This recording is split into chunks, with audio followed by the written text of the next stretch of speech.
आज हमारे लोकप्रिय मुख्यमंत्री माननीय डॉक्टर मोहन यादव जी की अध्यक्षता में कैबिनेट की बैठक संपन्न हुई।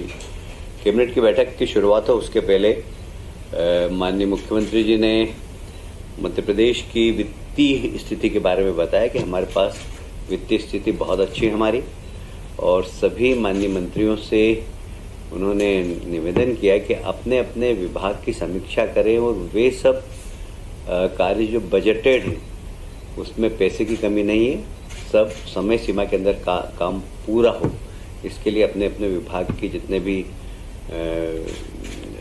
भी आपके बजटेड कार्य हैं उसकी समीक्षा करें। और इसलिए मुझे प्रसन्नता है कि बहुत ऐसा छप रहा था कि राज्य की वित्तीय स्थिति खराब है। मैं मीडिया के बंधुओं से विशेषकर कहना चाहता हूं कि मध्य प्रदेश सरकार की वित्तीय स्थिति बहुत अच्छी है। हमारे पास सभी योजनाओं के लिए पर्याप्त पैसा है। आज माननीय मुख्यमंत्री जी की एक बहुत ही महत्वाकांक्षी योजना पीएम श्री पर्यटन वायु सेवा, जितने भी पर्यटक स्थान हैं वहां जाने के लिए हवाई जहाज के माध्यम से पर्यटक अगर जाना चाहे तो जा सकेंगे। आज उसकी शुरुआत हो रही है पीएम श्री पर्यटन वायु सेना की। दूसरी ही एक पीएम श्री धार्मिक पर्यटन हेली सेवा है, ये हेलीकॉप्टर के द्वारा की जाएगी। अभी सबसे पहले इंदौर इसका केंद्र होगा और महाकाल और ओंकारेश्वर एक सर्किट बनेगा पूरा, और उसकी भी शुरुआत आज से हो रही है। ये इसकी आवश्यकता के अनुसार दूसरे पर्यटक स्थल पर और दूसरे धार्मिक स्थलों पर भी इसका विस्तार किया जा सकेगा।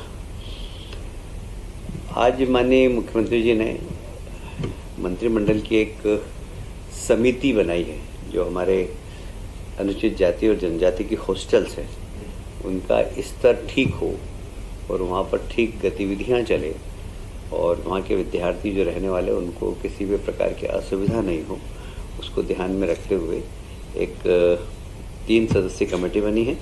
विजय शाह जी उस कमेटी के अध्यक्ष हैं, निर्मला भूरिया जी और दिलीप अहिरवार जी, तीनों मंत्री अपने सुझाव देंगे और अनुसूचित जाति और जनजाति के जितने भी हॉस्टल्स हैं उसमें अच्छी सुविधा हो, वहाँ के विद्यार्थियों को अच्छा वातावरण मिले, इसके लिए ये कमेटी अध्ययन करके और सुझाव देगी।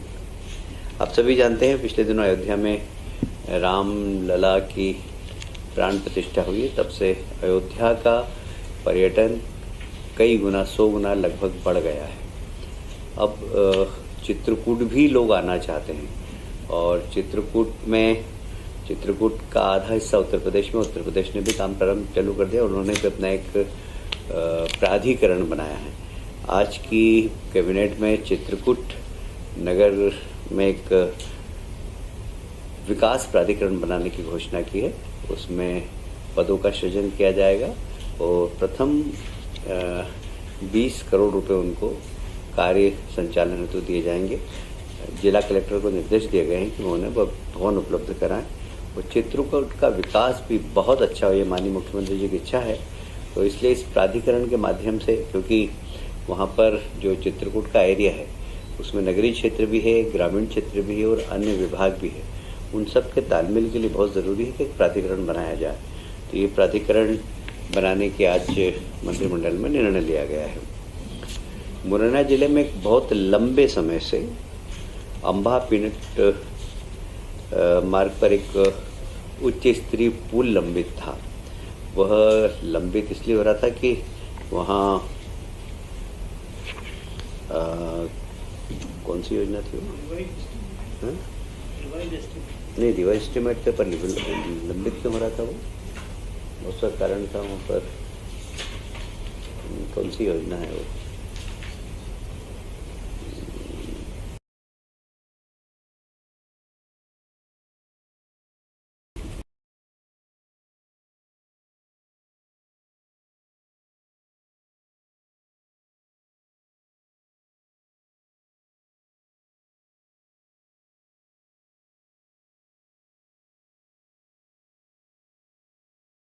सॉरी घड़ियाल नाम याद नहीं आया मुझे। घड़ियाल परियोजना वहाँ पर चल रही थी, उसके कारण उसकी अनुमति नहीं मिल रही थी। वैसे 2012 से ये पुल स्वीकृत था, पर घड़ियाल योजना के कारण वहाँ पर उस पुल बनाने की अनुमति नहीं मिल रही थी। वो अनुमति मिल गई है और इसलिए इस पुल को फिर से निर्माण है तो आज 157 करोड़ रुपया स्वीकृत किया गया है। एक बहुत ही महत्वाकांक्षी योजना राष्ट्रीय रोपवे विकास कार्यक्रम, ये केंद्र सरकार की योजना है। इसमें धार्मिक पर्यटक स्थल जितने भी वहाँ रोपवे बनाने की योजना है।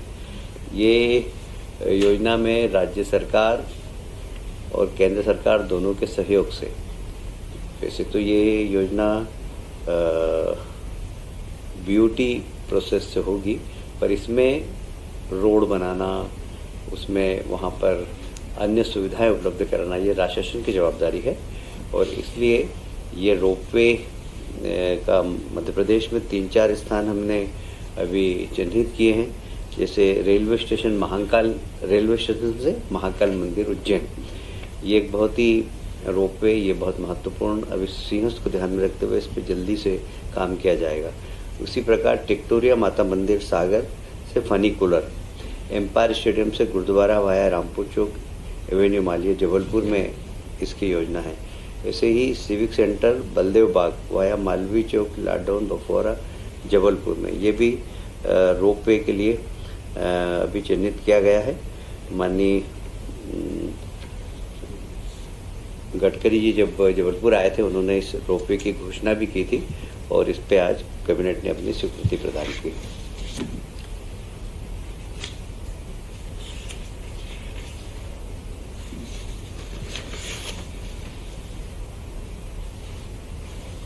इसका उद्देश्य एक ही है सिर्फ कि पहाड़ी क्षेत्रों में जो हमारे धार्मिक स्थल है वहाँ काफ़ी भीड़ भाड़ होती है, तो रास्ते भी इतने व्यवस्थित नहीं बन पाते हैं, जिससे कि ये रोपवे के माध्यम से सुगम यातायात हो जाए। एक प्रधानमंत्री जी की जो ट्राइबल इलाके के अंदर समग्र विकास हो, तो उसमें पिछली बार भी हमने एक विषय को हमने कैबिनेट में पास किया था। इस बार फिर से वहाँ प्रत्येक ट्राइबल क्षेत्र के दूरस्थ इलाके तक भी सड़क का निर्माण केंद्र सरकार ने प्रति किलोमीटर 1 करोड़ रुपया निर्धारित किया है, और यदि इससे अतिरिक्त भी कुछ स्थानों पर राशि लगेगी तो उसको राज्य शासन देगी। यह वे सब ट्राइबल इलाके जो दूरस्थ इलाके के अंदर हैं, ये प्रधानमंत्री जी की बहुत महत्वाकांक्षी योजना है। इसमें राज्य सरकार ने निर्णय लिया है कि केंद्र सरकार के द्वारा मिलने वाली राशि के अतिरिक्त जितनी भी राशि लगेगी वह राज्य सरकार उसको वहन करेगी। एक और महत्वपूर्ण विषय जो कि विश्वविद्यालय के जो कर्मचारी हैं उनको वेतन तो मिल रहा था 7वें वेतन आयोग से, पर उन्हें पेंशन 6ठे वेतन आयोग से मिल रही थी। इसलिए आज कैबिनेट ने निर्णय लिया है कि 7वें वेतन आयोग से उनको पेंशन मिले। ये विश्वविद्यालय के कर्मचारियों की बहुत पुरानी मांग थी। ऐसे ही प्रधानमंत्री ने जब केन बेतवा लिंक परियोजना नदी जोड़ो अभियान के अंतर्गत घोषणा की थी और हमारे लोकप्रिय मुख्यमंत्री जी और राजस्थान और केंद्र सरकार के मंत्री के बीच में एमओयू हुआ था, तो उसमें हमारा एक बहुत ही यूपी, एमपी और राजस्थान तीनों थे उसमें, तो उसमें बहुत ही अभी हमारे यहाँ इसमें जब 2004 में भारतीय जनता पार्टी ने सरकार बनाई, उस वक्त मध्य प्रदेश की सिंचाई क्षमता मात्र 7 लाख हेक्टेयर थी। आज लगभग 45 लाख हेक्टेयर से ज़्यादा है। इस योजना के माध्यम से 6,57,364 हेक्टेयर, मैं फिर से रिपीट करता हूँ, 6,57,364 हेक्टेयर सिंचाई इसमें सिंचित होगी। और इस योजना से बुंदेलखंड क्षेत्र के छतरपुर, टीकमगढ़, निवाड़ी, पन्ना, दमोह, सागर, दतिया एवं बेतवा बेसिन के, और वैसे ही विदिशा, शिवपुरी, रायसेन जिले के सूखा क्षेत्र को सिंचित करने का काम होगा। ये बहुत ही, और इसकी आबादी प्रभावित होगी, लगभग 44 लाख आबादी प्रभावित होगी। प्रधानमंत्री कृषक मित्र योजना के अंतर्गत सोलर कृषि पंप के अंतर्गत ग्रामीण क्षेत्र के किसानों को ये सोलर पंप मिले, इसका माननीय मुख्यमंत्री जी ने नाम परिवर्तित किया। अब इसका नाम होगा प्रधानमंत्री कृषक मित्र सूर्य योजना।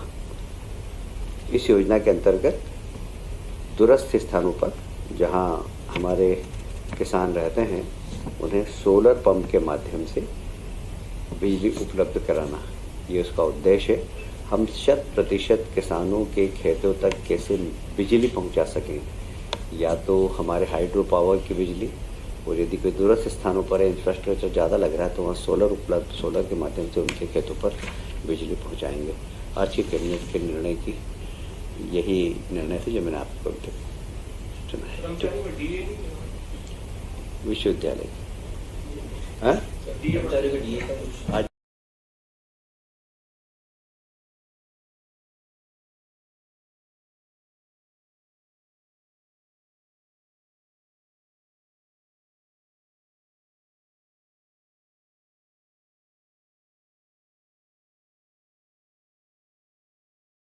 स्टेट हैंगर से 2 ग्रुप जाएगा मंत्रियों का। एक ग्रुप जाएगा ग्वालियर, दूसरा ग्रुप जाएगा ओंकारेश्वर और उज्जैन। ओंकारेश्वर और उज्जैन हेलीकॉप्टर से हम लोग जाएंगे, और ग्वालियर और जबलपुर जो ग्रुप जाएगा वो विमान से जाएंगे। ये दोनों पर्यटन को बढ़ावा देने के लिए है, और अभी प्रयोग हम 2-3 जिलों से कर रहे हैं, पर जैसे जैसे डिमांड आएगी इस पर्यटन को बढ़ाने के लिए ये हेली सुविधा और विमान सुविधा हम बढ़ा देंगे।